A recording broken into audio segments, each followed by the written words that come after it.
받으소서. 같이 송축하리라.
아멘 아멘.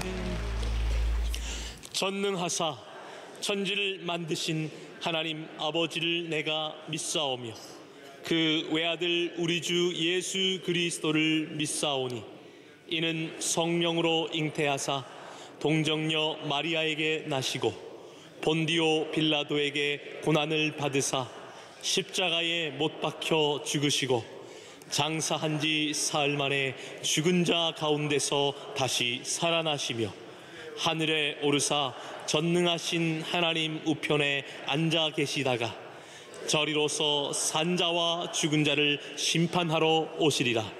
성령을 믿사오며 거룩한 공회와 성도가 서로 교통하는 것과 죄를 사하여 주시는 것과 몸이 다시 사는 것과 영원히 사는 것을 믿사옵나이다. 아멘. 오늘 우리에게 주시는 하나님의 말씀은 신약성경 로마서 12장 1절에서 2절 말씀입니다. 로마서 12장 1절에서 2절, 신약성경 256면에 있는 말씀입니다. 로마서 12장 1절에서 2절 제가 봉독하겠습니다. 그러므로 형제들아, 내가 하나님의 모든 자비하심으로 너희를 권하노니 너희 몸을 하나님이 기뻐하시는 거룩한 산 제물로 드리라. 이는 너희가 드릴 영적 예배니라. 너희는 이 세대를 본받지 말고 오직 마음을 새롭게 함으로 변화를 받아 하나님의 선하시고 기뻐하시고 온전하신 뜻이 무엇인지 분별하도록 하라. 아멘.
감사합니다. 자, 우리는 이 로마서 12장 1절, 2절의 말씀을 가지고 여러 주에 걸쳐서 살펴보고 있습니다. 오늘 2절의 마지막 부분을 살펴보는데요. 우리의 삶이란 것은 선택의 열매라고 할 수 있습니다. 선택한 것이 내 인생이 되죠. 오늘 나는 어제의 선택의 결과라고 할 수 있습니다. 좋은 선택이 좋은 인생을 가져옵니다. 그런데 이 좋은 선택을 한다는 것이 사실 쉽지는 않습니다.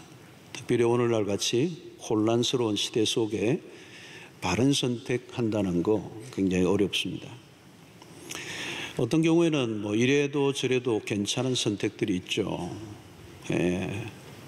아침에 양말을 잘못 선택하면 하루 종일 흘러내립니다. 네, 올리고. 저희 집에도 몇 개 그런 게 있는데 어느 날 잘못 신으면 그게 하루 종일 내려가서 끌어올려야 됩니다. 뭐 그래도 좀 하루 수고하면 그 다음 날 괜찮죠. 근데 미장원을 잘못 선택하면 막 뜯어 놓으면 한 달은 고생해야 됩니다. 짝퉁을 진품으로 알고 잘못 사면 어떻게 되죠? 좀 화가 납니다. 그죠? 다이아몬드 같은 것은 진품인 줄 알고 비싸게 샀는데 가짜라면 그건 한판 해야 되죠. 그러나 그런 것은 우리의 인생을 결정하는 행불행을 결정하는 결정적 요소는 아닙니다. 그러나 좀 더 심각한 선택들이 있죠. 학교를 선택하는 것들, 전공을 선택하는 것들, 직업을 선택하는 일들. 더 심각한 건 있습니다. 결혼이죠. 배우자를 선택하는 것들. 잘못하면 일생을 망치잖아요. 일생의 문제가 달려 있습니다. 요즘은 결혼을 해야 되느냐 말아야 되느냐 이 문제도 굉장히 중요한 선택입니다. 또 결혼을 했다면 아이를 낳을 건가 말 건가, 또 몇 명을 낳을 것인가 다 선택입니다. 선택은 우리의 삶의 방향과 질을 결정합니다. 그런데 가장 우리의 인생의 중요한 선택은 진리의 문제입니다. 진리. 그것은 일평생의 문제가 아니고 사실 영원을 결정하는 것입니다. 그러니까 사실 시장에서 잘못 샀다 그거하고 비교가 안 되죠. 로마서 12장은 구원받은 우리가 어떻게 살아야 될 것인가에 대한 중요한 교훈을 해주고 있습니다. 우리의 삶 전체가 산제사로 드려져야 되고 그것이 바로 우리의 영적인 예배다. 그 영적 예배를 드리는 영적 예배자의 삶은 이 세상을 거슬러 이 세대를 본받지 않아야 된다는 거예요. 이 세대를 본받지 않고 우리는 다르게 살아야 된다. 그러면 다르게 살기 위해서는 무엇이 필요한가? 그것이 바로 분별이라고 하는 것입니다. 그래서 오늘 이 마지막 부분 2절에 하나님의 선하시고 기뻐하시고 온전하신 뜻이 무엇인지 분별하도록 하라. 자, 여기에서 매우 중요한 단어가 하나 나옵니다. 분별이라고 하는 단어입니다. 우리는 무엇인가를 결정할 때 그 결정에 영향을 끼치는 것이 뭐냐면 분별력입니다. 분별력. 그 신앙이 성숙하다라고 하는 표현이 다르게 표현하면 분별력이 높다는 것입니다. 다른 사람은 그걸 못 보는데 내가 보는 것이죠. 현상만 보는 게 아니라 현상을 꿰뚫고 그 너머를 볼 수 있는 눈. 지난날 우리의 삶의 실패와 고통의 원인을 더듬어 보면 틀림없이 잘못된 선택이 있었을 것입니다. 왜 그러면 그렇게 잘못된 선택을 할 수밖에 없었던가? 이유는 간단합니다. 분별력이 약했기 때문에. 분별력이 약하면 혼돈에 빠질 수밖에 없습니다. 어떤 행동을 하기 이전에 우리는 반드시 분별의 과정을 거쳐야 합니다. 그리고 중요한 것일수록 분별력은 더욱더 필요한 것입니다. 자, 이런 우리는 쉽게 분별할 수 있는 것도 있지만 어려운 것들이 많이 있습니다. 삶이 힘든 이유는 분별이 어려운 것들이 너무 많기 때문입니다. 자, 이 분별력을 가질 때 이 분별력을 갖게 만드는데 매우 중요하게 영향을 주는 것이 바로 진리의 문제입니다. 내가 무엇을 믿고 있느냐. 무엇을 믿고 있느냐라고 하는 이 진리가 우리의 분별력을 결정합니다. 어떤 진리를 받아들이느냐에 따라 세계관이 달라집니다. 세계관이란 사고방식이나 생각에 영향을 줍니다. 한국인의 정신사에 오랫동안 영향을 미친 것이 있다면 샤머니즘. 무속적인 것들이 우리의 뼛속에 있어요. 수천 년의 역사 속에 이 무속적인, 토속적인 종교. 사실 한국의 불교 안에도 이 샤머니즘이 깊이 들어 있습니다. 오리지널한 불교가 아니에요. 기독교도 마찬가지입니다. 진리의 과정 속에 토속 종교의 영향을 받아왔습니다. 한국의 기복주의 신앙이 만연한 것도 무속주의 영향을 받은 증거입니다. 예. 물질주의 세상에서 기복주의는 딱 들어맞는 것이죠. 우리의 신앙에 이런 샤머니즘. 그러나 샤머니즘만 있는 것이 아닙니다. 어떤 학자는 기독교 안에, 오늘날 교회 안에 유교가 깊이 새겨져 있다는 것입니다. 겉은 신자인데, 기독교 신자인데 안을 들여다보면 유교 신자예요. 우리가 믿고 영향을 받는 것에 의해서 판단력이 만들어집니다. 거짓된 진리는 우리의 분별력을 흐리게 만들죠. 그런데 이 거짓된 진리는 누가 퍼뜨리느냐? 그것이 바로 마귀라는 거예요. 사탄이라는 거예요. 여러분, 우리는 사단을 성경은 뭐라고 얘기합니까? 거짓의 아비라고 얘기합니다. 기가 막히게 사람을 속입니다. 그래서 사단은 광명의 천사로 가장합니다. 사단은 철저히 자신의 본래 정체를 감춥니다. 다양한 얼굴로 우리에게 나타나죠. 여러분, 우리는 이 사단의 존재를 잘 믿지 않으려고 하는 경향이 있는데요. 성경을 보면 사탄은 분명히 존재합니다. 창세기에서부터. 아담을 속이죠. 매력적인 모습으로 다가와서 달콤한 약속을 합니다. 너가 이 과실을 먹으면 하나님과 같이 될 것이다. 얼마나 솔깃한 약속입니까? 그러나 거짓말이죠. 얼마나 많은 사람들이 이 사단의 농간에 놀아나는지 모릅니다. 사단은 이룰 수도 없고 이루어지게 할 능력도 없는데 그 약속을 한 것입니다. 창세기 3장 1절을 보면 하나님이 참으로 너희에게 동산 모든 나무의 열매를 먹지 말라 하시더냐. 이 거짓말로 지금 유혹하는 거예요. 하나님은 동산에 있는 모든 것을 사실 허락하셨습니다. 사단은 마치 하나님이 무엇인가 제한하고 압제하고 하는 분으로 오해하게 만든 것입니다. 사탄은 어떤 것을 크게 부각을 시켜서 진리를 왜곡시켜 미혹합니다. 자, 이 사단이 거짓말을 하는 목적이 무엇인지 아십니까? 하나님으로부터 멀어지게 하는 것입니다. 우리는 사단의 의도를 잘 알고 있어야 합니다. 하나님과 우리 사이를 떼어놓으려고 총 공격을 퍼부어대고 있습니다. 지금도 마찬가지. 세상에서 일어나는 모든 일들이 그렇습니다. 그 안으로 들어가 보면 사단의 주된 활동은 하나님을 떠나 하나님을 대적하는 자들로 만드는 것이죠. 그것은 곧 다른 말로 표현하면 사단의 편에 서도록 하는 것입니다. 오늘날 하나님을 대적하는 일들이 얼마나 많이 일어나고 있습니까? 어떤 사람은요, 하나님 얘기하면 갑자기 그냥 화를 내요. 멀쩡했던 사람이 막 그냥 알러지 반응을 이렇게 욕을 해야 되는. 이상하지 않습니까? 마귀가 얼마나 기가 막히게 설득해 놓았는지 알 수가 없습니다. 하나님으로부터 멀어지게 하는 전술 중 하나가 하나님에 대해 의심을 하게 하는 것입니다. 하나님의 존재 자체는 의심할 수 없기 때문에 하나님의 말씀에 의심하게 하는 것입니다.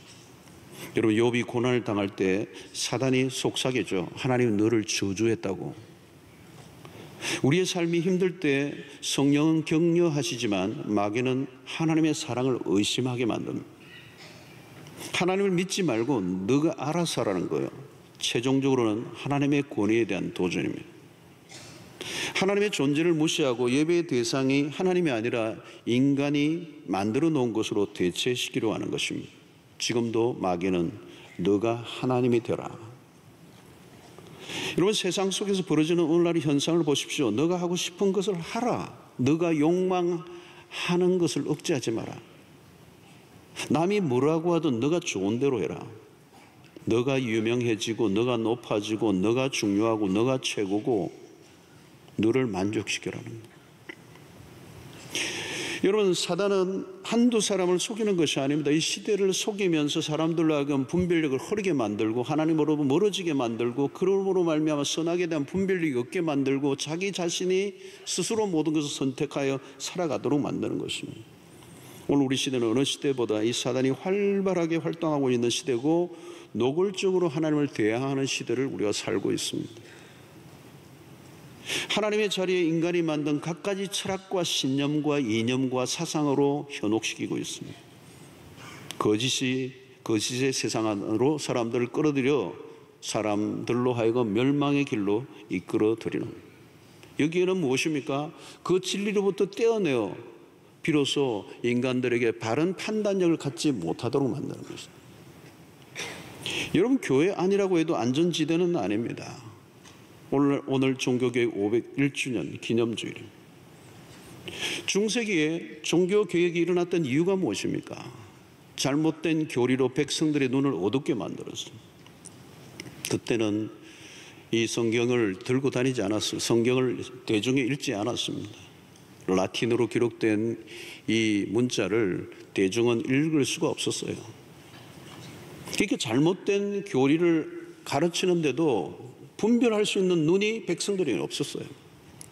오늘 여러분들은 성경을 다 들고 있기 때문에 설교자가 잘못된 것을 가르치면 여러분들이 성경으로 확인하셔야 돼요. 그건 잘못됐다고. 여러분, 복음이 아니라 행위로 구원을 얻고자 하는 이 거짓된 진리가 판을 쳤습니다. 돈으로 죄 사함을 받을 수 있다라고 하는 이 면죄부를 사고 팔았던 것이죠. 여러분, 거짓된 진리가 그 중세기에 모든 시대 전체를 덮어버렸습니다. 거기에 아무도 반기를 들지 않았어요. 잘못된 것인데도 잘못된 것인 줄 판단할 수 있는 능력이 사람들에게 없었어요. 여러분, 오늘날도 마찬가지입니다. 비슷하긴 한데 아닌 것들이 너무 많습니다. 저는 이제 목회자이기 때문에 또 신학에도 관심을 가지고 오늘 우리 주변에 얼마나 유사한 복음이 많은지 몰라요. 이단 내놓은 이단들은 우리가 경계하면 되죠. 근데 우리 안에 깊이 교묘하게 들어와 있는 이 잘못된 가르침, 잘못된 복음들, 유사 복음들이 있다는 거예요. 누가 그런 얘기 하잖아요. 반짝거린다고 다 금이 아니다. 복음을 말하지만 복음이 아닐 수 있거든요. 그럴듯하지만 보이지만 진리가 아닌 것. 오늘 우리는 분별력이 어느 때보다 중요한 시대가 되었습니다. 만약 분별에서 실패하면 어떻게 될까요? 잘못된 이론과 사상의 종노릇을 하게 됩니다. 참된 진리에서 벗어나면 무엇에 걸려들까요? 거짓된 진리에 종이 될 수밖에 없습니다. 종이 된다는 것은 뭘까요? 그 이념, 그 사상, 그 잘못된 이론에 내가 꼭두각시 노릇을 하는 거예요. 삶 전체가 사단에게 접수된 것과 마찬가지입니다. 요즘도 여러분 보십시오. 이상한 집단에 빠져 고통하는 사람들이 뉴스에 심심찮게 나옵니다. 최근에도 어디 보니까 피지에 다 데리고 갔더구만요. 그 따라간 사람들 이상하지 않아요, 여러분? 그 사람들이 그렇게 되는 거예요. 바보같이 따라가는 거예요. 거짓된 진리에 걸려들면 비참해지는 것이고 정상적인 사고방식을 가지지 못하고 정상적인 분별력이 없는 거예요. 여러분, 우리의 과거의 모습입니다. 우리의 과거의 모습을 하나의 단어로 얘기하면 카오스, 대혼란입니다. 어떻게 살아야 할지에 대한 기준이 없으면 혼란할 수밖에 없는 것입니다. 혼란이란 무엇일까요? 모호함에서 나오는 것입니다. 어떤 모호함입니까? 진리에 대한 모호함입니다. 내가 누구인지, 내가 어디에 서 있는지, 내가 어디로 가고 있는지, 무엇이 진정으로 옳고 그른지를 알 길이 없는 것입니다. 그렇게 되면 어떻게 되는가요? 우리를 끌고 가는 것은 우리의 자신 안에 있는 에고, 자아중심적인 삶이에요. 여러분, 요즘 보십시오. 어느 시대보다 자기 주장이 강한 시대예요. 각자 자기의 소리를 내고 싶은 거죠. 자기 주장이란 결국은 가만히 들어보면 자기의 이익과 자신의 본능과 자신의 만족에 집중하는 거예요. 모든 결정의 주체는 결국은 자기 자신이 됩니다. 문제는 내가 스스로 켠 희미한 등불이 자신의 미래를 충분히 밝혀주지 못하는 데 있다는 거예요. 그래서 사람들이 불안한 것입니다. 주장은 하는데 고집은 피우는데 불안한 거예요. 왜? 그것은 자신의 인생을 온전히 밝혀줄 수 있는 진리의 등불이 아니기 때문에.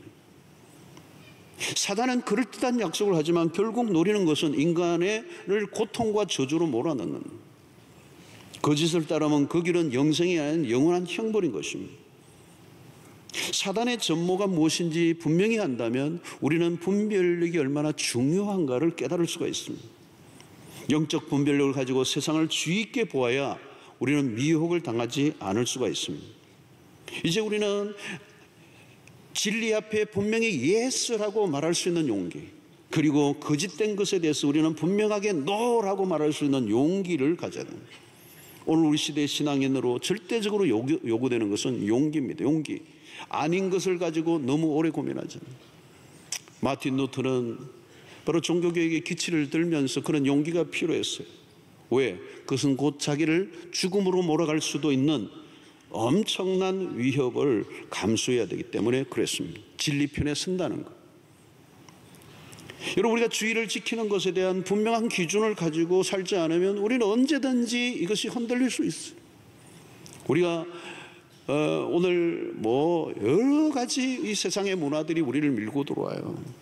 결혼하는 것도 마찬가지. 우리의 선택에 분명한 선이 있는 거죠. 성경 안에서 그리스도인들의 결혼에 관한 분명한 선택의 기준들이 있다는 말이죠. 이런 것들에 대한 우리의 선을 지켜나가고 우리의 진리편에 서기로 결단하는 것은 매우 중요한 것입니다. 데살로니가전서 5장 21절 25절 보면은 범사에 헤아려 좋은 것을 취하고 악은 어떤 모양이라도 버리라. 여기 범사에 헤아려라는 이 단어, 이 헤아려라는 말이 주의 깊게라고 하는, 다르게 표현하면 분석, 때로는 실험, 때로는 증명과 같은 뜻이 들어있어요. 다시 말하면 진짜인지 아닌지를 밝혀내는 작업, 범사에 헤아려, 이게 분별력을 말하는 것이죠. 우리 안에 우리의 삶에 수없는 이 진위를 분별해야 되는 이 작업, 범사에 헤아려 좋은 것을 취하라. 바로 이 좋은 것을 취할 수 있는 능력이 바로 분별력입니다.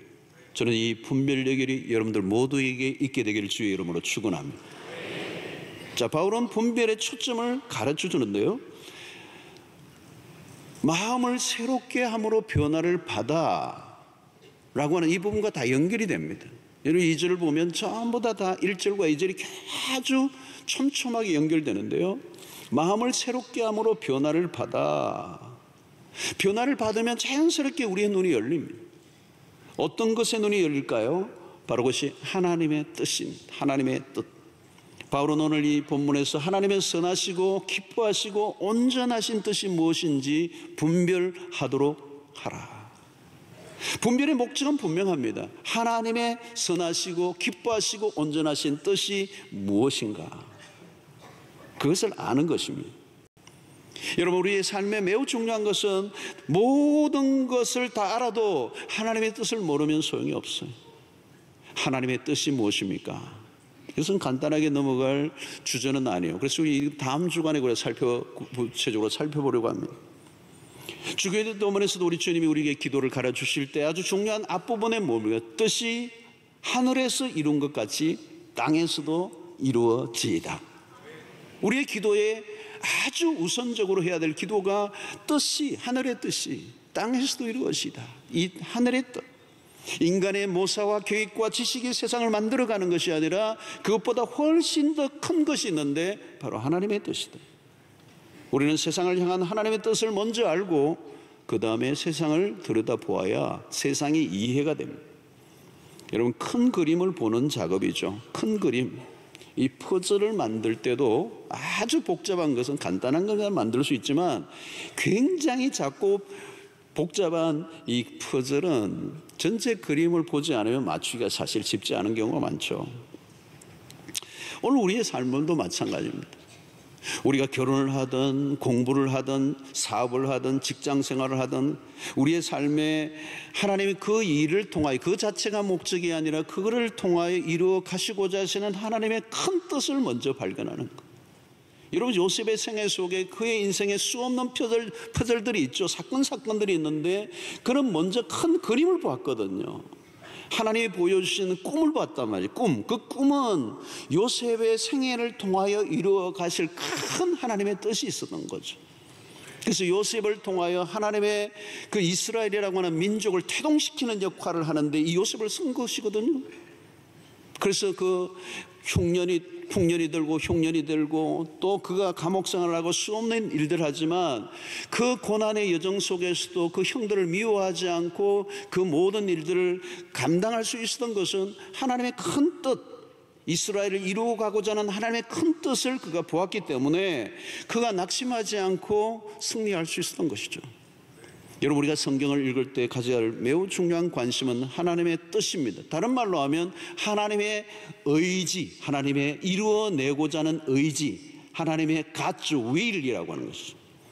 여러분, 성경은 창세기부터 요한계시록까지 인류의 시작과 끝 지점까지 일정한 방향으로 움직여가고 있고 그것은 하나님의 뜻이고 그 하나님의 뜻은 조금도 오차 없이 당신의 시간표대로 움직이고 있다는 것. 여러분, 세상이 만들어지기 전에 이미 하나님의 뜻이 먼저 있었습니다. 오늘 우리의 죄악으로 인한 실패하고 넘어졌지만 하나님은 그 실패하고 넘어지는 이전에 하나님의 구원의 계획이 있었어요. 여러분, 그 뜻이 이루어져 왔고 그 뜻이 지금도 완성되어져 가고 있습니다. 하나님의 뜻은 인간의 뜻보다 세다는 거죠. 세상의 모든 인간의 뜻을 다 모아도 하나님의 뜻을 못 이깁니다. 우리의 뜻에 하나님의 뜻을 맞추려고 하면 대혼란이 벌어지죠. 반대로 하나님의 뜻 안으로 우리의 뜻이 들어가야 됩니다. 여러분, 하나님의 뜻이란 하나님이 일하시는 목적과 방향입니다. 우리 자체로는 우리의 인생을 성공적인가 아닌가 그건 얘기할 수가 없어요. 성공적이란 하나밖에 없습니다. 하나님의 뜻에 우리의 삶이 일치될 때 잘 산다는 게 뭘까요, 여러분? 하나님의 뜻을 알고 그 뜻에 일치된 삶을 사는 것입니다. 능력이란 다른 게 아닙니다. 하나님의 뜻을 따라 사는 것이 능력이고 지혜고 성공인 것입니다. 하나님의 뜻을 꺾을 자가 없습니다. 그래서 우리가 해야 될 가장 중요한 것은 하나님의 뜻인가 아닌가를 분별하는 것입니다.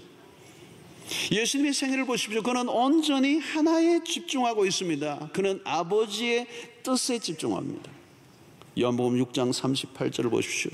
내가 하늘에서 내려온 것은 내 뜻을 행하려 함이 아니요 나를 보내신 이의 뜻을 행하려 함이니라. 여러분, 예수 그리스도가 오신 당신의 목적을 정확하게 이해하고 있어요. 예수님은 당신의 어떤 위대한 역사를 이루고 온 게 아니고 내 뜻을, 아버지의 뜻을 이루는 거예요. 39절도 마찬가지입니다. 나를 보내신 이의 뜻은 뭘까요? 내게 주신 자 중에 내가 하나도 잃어버리지 않고 마지막 날에 다시 살리는 이것이니라. 십자가를 통한 인간 구원이 하나님의 뜻임을 주님은 알고 행하셨습니다. 그러니까 예수님의 생애의 모든 발걸음, 일어나는 모든 사건, 때로는 그 주변에 핍박과 어려움들이 일어났지만 그런 것들에 개의하지 않으셨던 이유는 뭘까요? 때로는 오병이의 사건을 통해 수없는 사람들이 예수님을 왕 임금으로 삼으려고 했지만 그것을 거절했던 이유가 뭘까요? 예수님이 오신 일은 이 땅에 임금으로 오신 게 아니고 이 땅의 사람들이, 백성들의 빵의 문제를 해결하러 오신 것이 아니고 인간 구원을 위하여, 죄로부터의 구원을 위하여, 거기에 조금도 벗어나지 않으셨습니다. 요한복음 4장 34절에 이런 얘기를 하십니다. 예수께 이르시되 나의 양식은 나를 보내신 이의 뜻을 행하여 그의 일을 온전히 이루는 것이니라. 여러분, 얼마나 놀라운 표현들입니까? 주님의 먹고 마시는 모든 행위는 주님의 뜻을, 아버지의 뜻을 행하는 것이라는 거예요. 사랑하는 성도 여러분, 주님의 공생의 모든 선택의 기준, 그의 모든 분별의 기준은 오직 하나예요. 하나님의 뜻. 그 하나님의 뜻을 행하는 것, 그 하나님의 뜻을 알고 행하는 것에 예수님의 생애 모든 것이 다 걸려 있었습니다. 사랑하는 성도 여러분, 오늘 우리에게도 우리의 분별력의 기준이 오직 하나님의 뜻이 될 수 있게 되기를 축원합니다. 자, 그러면 우리의 분별의 기준은 무엇으로 삼을 것일까? 그것은 첫 번째는 성경입니다. 여러분, 성경을 많이 읽고 묵상하면 놀라운 일이 일어납니다. 새로운 안경을 끼게 됩니다. 전혀 다른 안경이 쓰여지는 거예요. 신앙이 성숙해지면 무슨 일이 생기느냐면 점점 분별력이 높아집니다. 전에는 잘 안 보였던 것들이 보이기 시작하는 것이죠. 우리의 생각과 우리의 사고방식을 하나님의 말씀이 지배하기 시작합니다. 그래서 우리 하나님의 말씀을 묵상하는 게 굉장히 중요하죠. 이 묵상을 통하여 묵상의 시간이 깊어지면서 분별력이 깊어집니다. 자, 그러면 말씀의 묵상에 어떤 일들이 일어나야 합니까? 말씀 묵상을 한다는 것은 단순히 오늘 은혜로운 말씀이다 하고 그냥 그걸로 끝나는 게 아니라 우리 안에 있는 말씀 묵상을 통하여 말씀의 거울을 통하여 내 삶이 비춰져 있는 내 내면에 숨겨져 있는 세상적인 기준과 가치와 이론들이 드러나게 돼요. 그것이 그 말씀 안에서 깨뜨려지는 작업을 해야 된다는 거예요. 그래서 우리의 가치관의 변화가 일어나야 된다는 거예요. 이런 성경을 읽고 묵상하는 것으로 그냥 은혜 받고 끝나는 게 아니라 중요한 것은 우리 안에 있는 잘못된 세상적인 가치와 생각과 이론들이 그 말씀 안에서 계속 다루어지고 그것이 깨뜨려지는 작업을 해야 됩니다. 그래서 우리가 새로운 안경을 가지게 되는 것입니다. 바울이 다메섹 도상에서 그리스도를 만난 이후에 가치관이 바뀝니다. 당장 바뀐 거 아닙니다. 그는 아라비아라고 하는 곳을 가서 3년이라는 세월을 보내며 그 이전에 오랫동안 자신의 삶을 지배했던 그 사고방식과 가치관을 바꾸는 작업들이 필요했어요. 그러니까 나중에 어떻게 됩니까, 여러분? 빌립보서의 그의 표현은 내가 이전에 정말 귀중한 것으로 여겼던 그 추구했던 모든 것들을 알고 보니까 이제는 그게 배설물로 여기진다는 거예요. 여러분, 유치한 것을 내가 그냥 그동안 붙들고 있었다는 거예요. 대단한 건 줄 알고 붙들고 살았고 착각하고 살았다는 것입니다. 이 분별력이 일어나지 않으면 우리는 착각이 일어나는 것이죠. 그게 대단한 게 아닌데, 아무것도 아닌데, 배설물과 같은데 그게 대단한 것처럼 여기고 거기에 생명을 거는 거죠. 여러분, 신앙생활 하면서 전에 굉장히 귀중하게 읽었는데 어느 순간부터 아무 그렇게 중요하게 여겨지지 않는 변화가 내 안에 일어났다면 그게 여러분 분별력이 생긴 것입니다. 분별력이 생긴 거예요. 이전에 좋았던 것들이 더 이상 좋아할 마음이 없어져 버리는 것, 이 귀한 일 아닙니까? 왜 내가 그걸 그렇게 좋아했는지 한심해지는 그런 변화가 일어나는 거죠. 관심사가 달라지는 거예요. 왜? 관점이 달라졌기 때문에. 다른 관심이 눈에 떠지면 삶이 달라진 것입니다. 참된 가치를 보는 눈이 열리니까 그 세상에 좋아했던 것들이 배설물로 여겨지는 것입니다. 여러분, 성경을 대할 때 우리가 가져야 될 매우 중요한 태도는 하나님의 마음에 집중해야 합니다. 하나님이 원하시는 게 무엇인지를 관심을 가지는 것입니다. 자, 여러분, 우리가 성경을 볼 때 무슨 안경을 끼고 보느냐가 매우 중요합니다. 세상적인 세계관, 물질적인 세계관을 가지고 성경을 아무리 들여다보아도 하나님의 뜻을 깨달을 수가 없습니다. 여러분, 성경을 읽다 보면 성경 안에는 정말 다양한 말씀들이 있어요. 성경을 자세히 보면요, 돈 잘 버는 법도 있어요. 알려드릴까요? 눈에 귀가 번쩍하시나요? 여러분, 있어요. 정말 있습니다.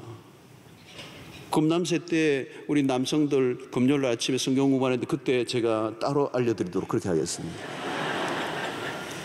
요즘 잠언수를 보거든요. 잠언수 안에 있어요, 진짜. 오만 개 다 있어요. 오만 처세도 다 있어요. 근데 여러분, 성경은 그것을 위해서 기록된 책은 아니에요. 그런 것들을 찾기 위해서 내 처세, 내 삶의 어떤 유익을 찾아내기 위해서, 뽑아내기 위해서 성경을 기록된 책이 아니에요. 성경이 우리의 자신의 어떤 목적을 이루기 위해서 성경을 이용하는 것으로 책이 만들어진 게 아니에요. 그러면 성경을 이해할 수가 없습니다. 여러분, 오늘 이 성경을 알아도 우리가 분명히 알아야 합니다. 사단이 우리의 눈을 흐리게 해서 하나님의 뜻을 가려버리고 하나님이 원하시고 기뻐하시고 온전한 뜻이 무엇인지를 알지 못하고 무엇이 옳고 그른가를 알지 못하는 상태 속에 자신의 어떤 유익과 이익을 추구하기 위해서, 목적을 이루기 위해서 성경을 읽도록 성경을 하나님 만들어 놓지 않아서. 근데 사단은 그렇게 만들어 놓는 것이죠. 에덴 동산에 찾아온 이 아담과 하와를 유혹했던 그 사단은 오늘도 여전히 활동하고 우리로 하여금 진리에서 벗어나 바른 판단력을 갖지 못하고 자신의 욕망의 도구로 자신을 끌어가도록 유혹하고 있는 것입니다. 그러므로 여러분, 우리가 성경을 바르게 이해하고 성경을 묵상하는 그 묵상은 치열한 것입니다. 왜냐하면 나의 뜻과 하나님의 뜻 사이에 충돌이 일어날 때 내 뜻이 아니라 하나님의 뜻에 순종하는 작업이 말씀 묵상 속에 일어나야 되기 때문에. 사실 우리가 성경 묵상 이 큐티칩을 하지만 여러분, 이 말씀 묵상하는 이 작업은 굉장히 치열한 싸움입니다. 만약에 이런 과정이 없으면 여러분 어떨까요? 교회를 아무리 다니고 10년 20년 다녀도 여전히 세상적인 세계관 속에서 자기의 안경을 끼고 자기의 판단력을 따라 세상의 세속의 영향 속에서 끊임없이 살아가고, 그렇게 성경을 읽고 그렇게 신앙하니까 삶의 변화는 일어날 수가 없는 것이죠. 저는 오늘 여러분들 안에 말씀을 통하여 성경적 관점의 세계관을 가지고 새로운 안경을 끼고 새로운 하나님이 보여주시는 분별력으로 세상을 살아가는 여러분들 되시기를 주의 이름으로 축원합니다. 자, 분별력을 갖는 데 매우 중요한 것은 성령의 도움이 필요해요. 분별력에 있어서 성령의 역할은 아무리 강조해도 부족합니다. 우리가 섣불리 자신의 머리와 경험을 의지하고 판단한다면 위험해집니다. 여러분, 우리에게 있는 죄성으로 인해 총명의 문제가 생겼습니다. 우리에게 총명이요 정상적이지 않아요. 우리의 죄성 때문에, 죄성의 영향을 받고 있습니다. 우리의 삶의 실패들이 일어나는 이유는 판단력에 오류가 생긴 거예요. 여러분, 우리가 이것을 인정해야 합니다. 예수를 믿고 은혜 안에 들어와 있지만 여전히 총명이 이전보다는 밝아졌지만 그럼에도 불구하고 여전히 우리의 총명은 어두워져 있습니다. 그러므로 매 순간 성령의 도우심을 절대적으로 필요합니다. 성경을 읽거나 기도할 때 성령께서 내 눈을 열어주시도록, 깨닫게 해주시도록, 밝혀주시도록. 여러분, 우리가 성경을 읽는다고 우리의 지식과 지성으로 아무리 읽어도요 안 읽혀져요. 안 깨달으십니다. 보여지지가 않습니다. 성령이 조명해 주셔야 된다. 마치 조명을 비추어서 이게 보여지듯이 성령이 진리의 조명을 해주셔서 모든 것이 선명하게 드러나도록. 그때 여러분, 우리 안에 뭐가 찾아오느냐면 영적 총명이라는 거예요. 신령한 총명이에요. 바울은 여러분 성령의 인도하심에 민감했습니다. 사도행전 16장 6절로 7절에 보면 성령이 아시아에서 말씀을 전하지 못하게 하시거늘 그들이 부르기아와 갈라디아 땅으로 다녀가 무시아 앞에 이르러 비두니아로 가고자 애쓰되 예수의 영이 허락하지 아니하시는지라. 바울은 성령이 이끄시는, 성령이 보여주시는 것에 자기의 열심과 자기의 의지가 아니라 하나님의 영의 지배를 받고 있는 모습을 우리에게 보여주고 있습니다. 여러분, 성령은 우리를 하나님의 기쁘신 뜻을 따르도록 이끌어 주십니다. 바울은 영적 분별력이 있었던 것이죠.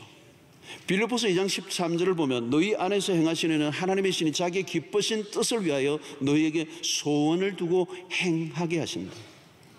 하나님께서, 성령께서 우리의 마음속에 소원을 주시는데 이 소원이 무슨 소원이냐? 하나님의 기쁘신 뜻을 위하여 살도록 하는 소원. 성령이 우리 안에 그런 것을 부어주신다는 겁니다. 성령의 인도에 민감한 사람은 내 안의 소원이 어떤 소원인가를 분별할 수 있는 능력이 있습니다. 이게 세상으로부터 온 소원인지 하나님의 성령이 우리에게 부어주신 소원인지.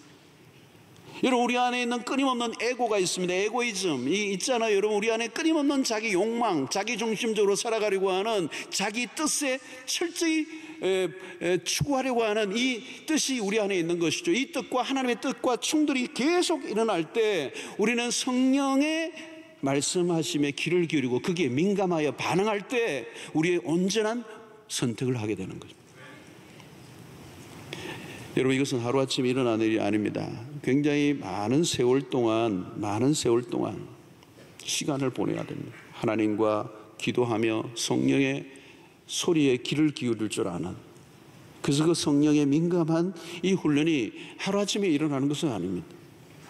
하나님이 무엇을 중요하게 여기시는지, 무엇을 기뻐하시는지, 무엇이 우리의 삶의 우선순위인지, 여러분, 하나님의 뜻을 알면 그 다음부터는 우리가 무엇을 해야 될지 분명해집니다. 분별력이 생기면요, 삶이 갈팡질팡하지 않습니다. 귀중한 것과 귀중하지 않는 것을 알게 됩니다. 가치 분별이 선명해집니다. 헛된 것을 위하여 낭비하지 않게 됩니다. 여러분, 이렇게 되면요, 성령에 민감하고 분별력이 생기면 삶의 가지치기가 저절로 되고요, 생각이 단순해지고 삶은 집중력이 생기고요, 파워가 막 생겨요.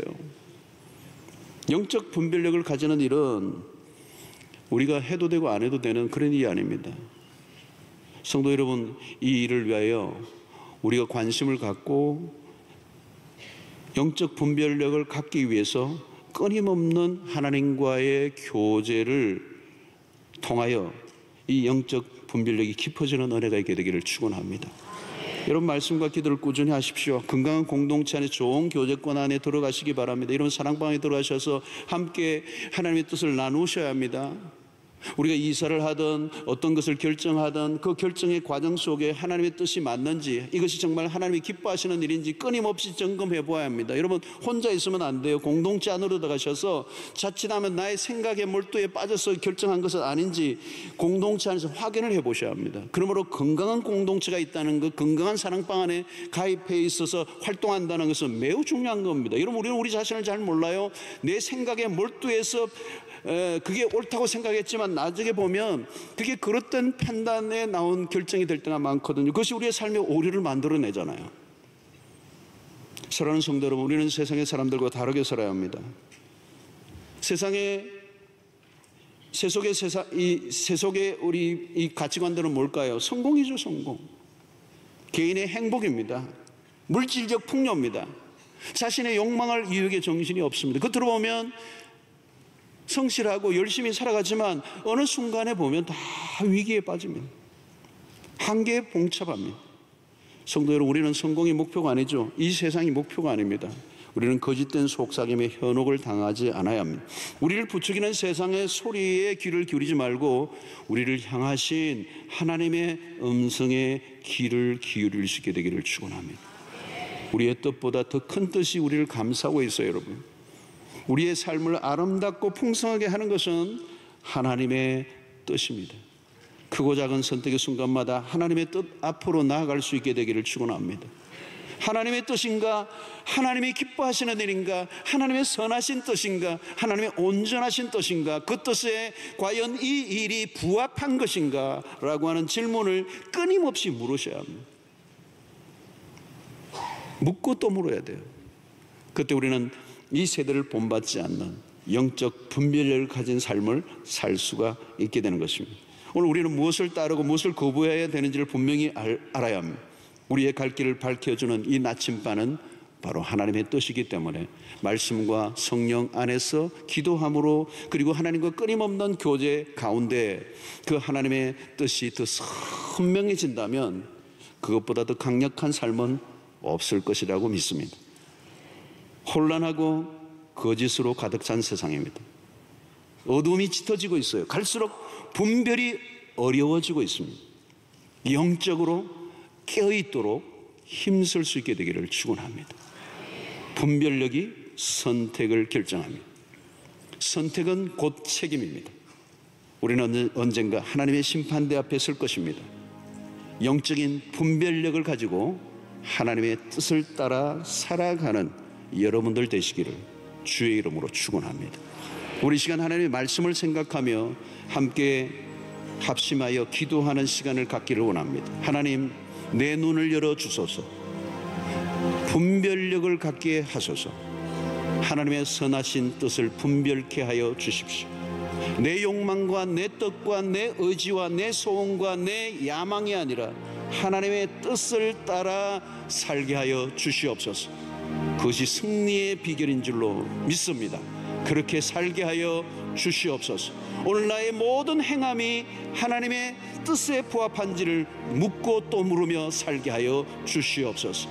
내 삶의 관점을 바꿔 주시고 새로운 안경을 허락하여 주셔서 사물과 사건을 온전히 분별할 수 있게 하여 주셔서 온전한 선택을 하게 하여 주시옵소서.